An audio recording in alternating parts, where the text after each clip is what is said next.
நீ என்ன வேணா பண்ணு, ஆனா நான் பேசிட்டு இருக்கும் போது கோல் மட்டும் கட் பண்ணாத. எனக்கு செம்ம கோவம் வருது. உனக்கு புரியுதா இல்லையா? உன்னை கோவப்படுத்தினதுக்கு சாரி.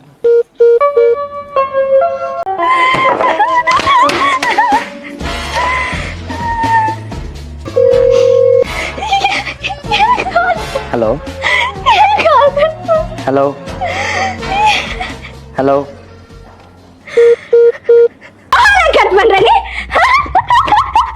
காலை கட் பண்ற நீ. எடி எடி எடி எடி எடி. என்ன அவ்வளவு பெரிய ஆளானு கேக்குறேன்?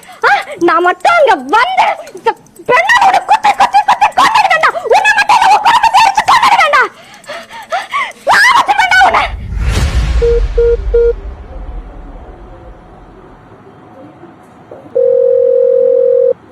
ஹலோ. இப்போ என்ன? உன் மேல தப்பே இல்லை, நான் தான் சாரி கேட்கணும். சரி. என் மேல தான் தப்பு, சாரி. சரி. ப்ராப்ளம் ஓவரா? ஆமாம். ஈவினிங் மீட் பண்ணலாமா? மீட் பண்ணலாம். ஆனா கால் நான் கட் பண்றேன், நீ கட் பண்ணாத. சரி, நீயே கட் பண்ணு. Okay, love you. Love you two.